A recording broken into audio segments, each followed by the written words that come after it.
This is AI Unraveled, created and produced by Etienne Newman, senior software engineer and also, passionate soccer dad from Canada. If you're finding these deep dives valuable, please take a second to like and subscribe on Apple. It really helps us reach more people just like you. Yeah, it does. People who are ready to understand, what's happening in this wild world of AI. You've sent us a ton of fascinating AI news, actually, for March 18th, 2025. So we're going to try to break down what it all means. Think of it as a personalized analysis just for you, highlighting those big changes and maybe some surprises along the way. Yes, there are definitely some surprises in here. A real snapshot of this dynamic period in AI evolution. You've got all the bases covered. So today we're going to be getting into Baidu launching these really cheap AI models. Yeah. And what's the latest with Elon Musk versus OpenAI? Big breakthroughs in personalized medicine. Yeah. AI and image watermarks, that's a tricky one. Yeah. AI nurses, a really interesting AI system for finding brand new chemical reactions. A prediction that might completely change how we do software development. And some really promising custom cancer vaccines. Yeah, we've got a lot to cover. We do. And our goal, like always, is to cut through the noise and give you the clear takeaways from these stories, the aha moments. Exactly. That'll leave you feeling informed and ready for what's next. Well said. Okay, let's jump in. Starting with Baidu. They just unveiled Ernie 4.5 and Ernie X1. Yes. Seems like a pretty bold move, wouldn't you say? It really is. Baidu is definitely trying to shake things up. They're positioning this Ernie X1 as like a budget-friendly competitor to DeepSeek's R1. They claim it performs just as well, but it's 50% cheaper. And get this, it's free for individual users like you through Baidu's chatbot platforms. That's huge in terms of who gets to use advanced AI. Yeah, and Ernie 4.5 itself, they're talking about, enhanced EQ. Right. Enhanced language skills. And when they say EQ, they mean a more subtle, almost empathetic understanding of language, right? But also, they're talking about improvements in preventing those AI hallucinations, the made-up stuff. Yes. And advancements in logical reasoning and coding. Those are big deals, right? Absolutely. Huge. These are core areas that directly affect how reliable and useful these big language models are.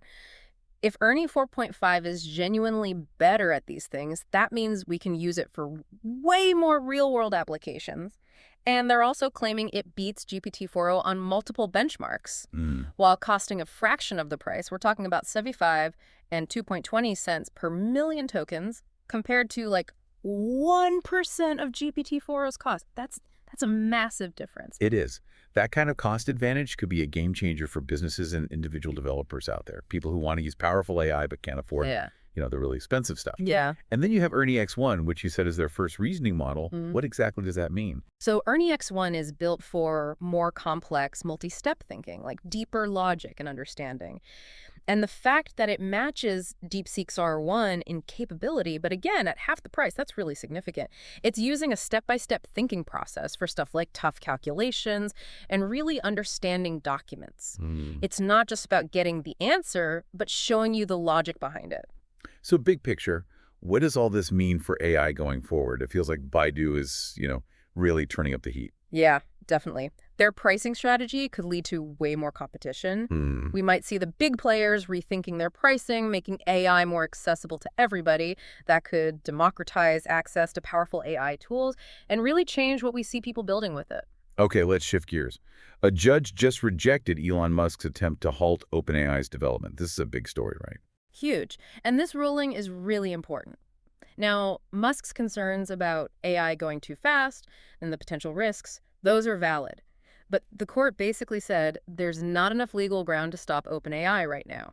However, other parts of his lawsuit are still going forward, and there's going to be a fast-track trial in the fall, so this isn't over. No, it's not. It's interesting that OpenAI brought up these internal emails. Apparently, Musk himself was interested in merging OpenAI with Tesla as a for-profit. That's pretty different from what he's saying now. It is interesting to see that shifting perspective. The heart of Musk's lawsuit is that OpenAI and Sam Altman, they've strayed from their original mission. They were supposed to be nonprofit, focused on benefiting humanity. But now he says they're chasing profits.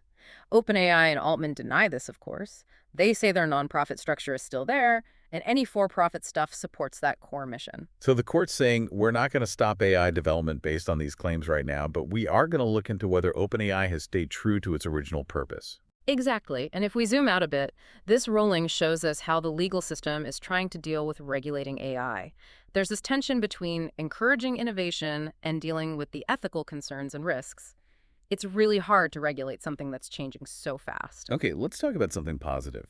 Researchers from Harvard and MIT made an AI agent called Tix Agent, specifically for personalized medicine. That sounds amazing. It is. Tix Agent gives you super personalized treatment recommendations. It uses multi-step reasoning and pulls from a massive, always updating library of biomedical knowledge called Tool Universe. Okay. This toolkit has 211 different tools and trusted data sources like OpenFDA, which has info on approved drugs, and OpenTargets, which focuses on finding, drug targets. 211 tools. That's incredible. What can this system actually do? It can analyze how different drugs might interact in your system. Mhm. It can flag any reason why a treatment might not be right for you based on your specific conditions. Mm. And it can recommend treatments in real time that are tailored to you. And it goes deep. It evaluates drugs not just on the outcome, but on the molecular level, Wow. how your body processes the drug. Pharmacokinetics, they call it. It takes into account your existing conditions, other meds you're on, your age, even your genes. So it's not just looking at the illness, it's looking at the whole patient. Exactly. It synthesizes evidence from all these sources and it keeps refining its recommendations as it learns more. Think of it as a super smart AI assistant for doctors, helping them fine-tune treatment plans for each individual patient. And the potential for personalized medicine is huge. Huge. Teek's agent could really accelerate precision medicine. Doctors could make better treatment choices, patients could have better outcomes, and fewer side effects because the recommendations are so personalized. Okay, now for something a bit concerning.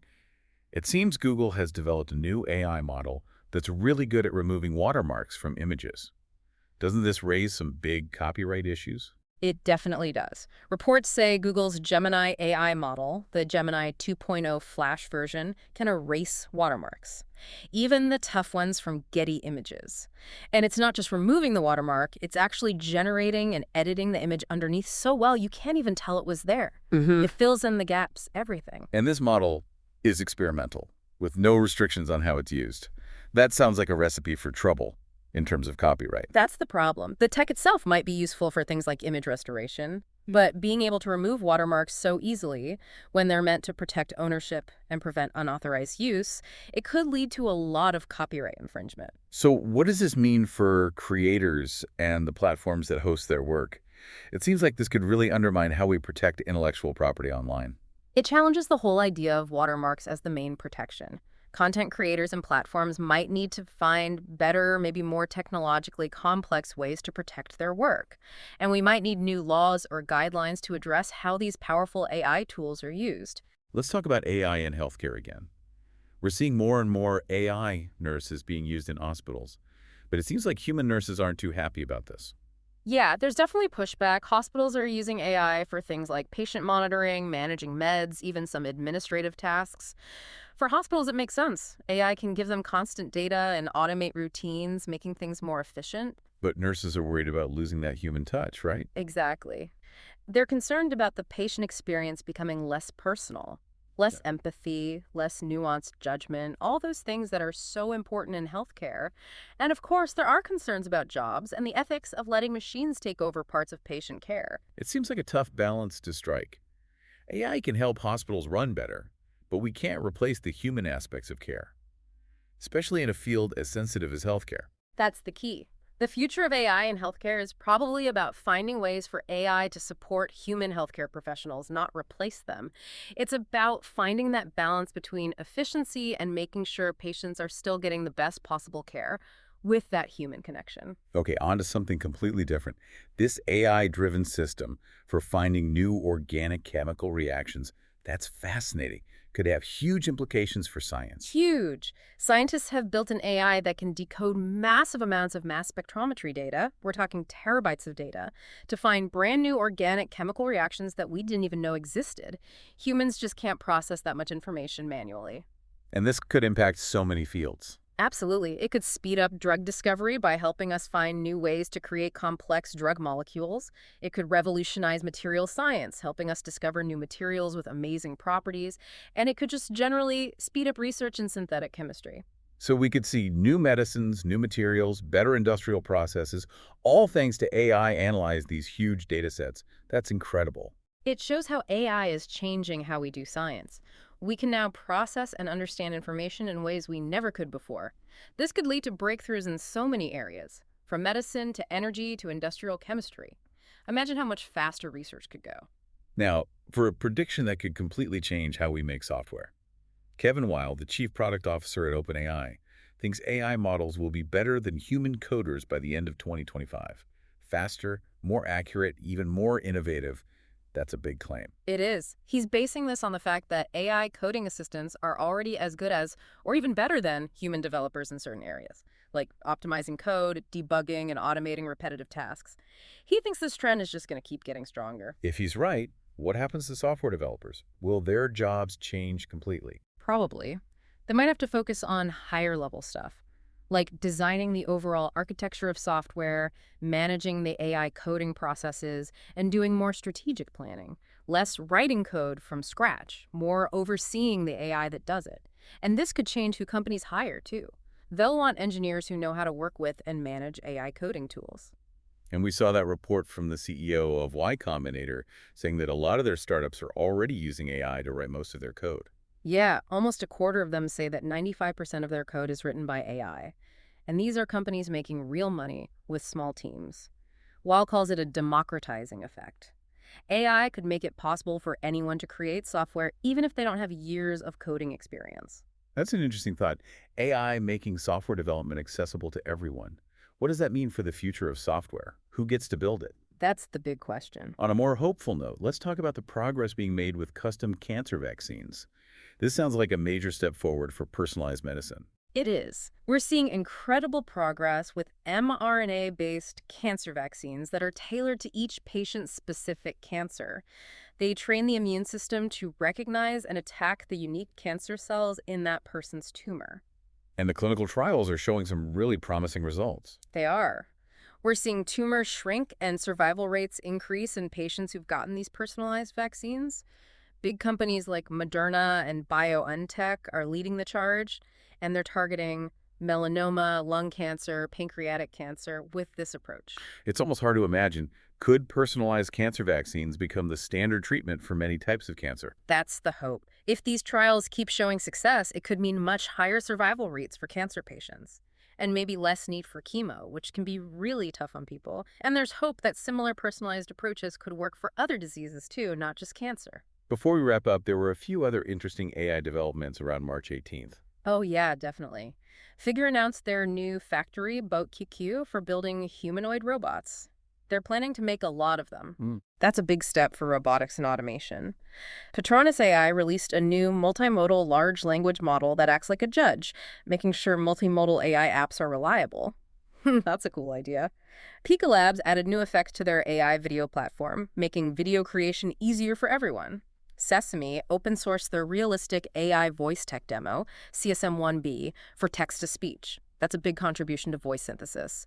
And Vogen AI made voice agents that can design and improve themselves, learning from real failures without any human input. So as you can see, the world of AI is exploding with innovation and disruption.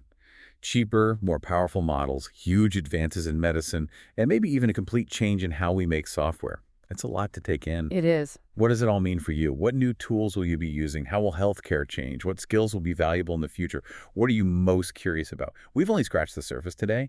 Every one of these stories is worth exploring further. We encourage you to do just that. Yeah, definitely. And if you found this deep dive valuable, please consider making a donation. You can find links in the show notes. Your support keeps AI Unraveled free for everyone. Absolutely. Also, if you want to reach a really engaged audience of professionals interested in technology and innovation, consider advertising here on AI Unraveled.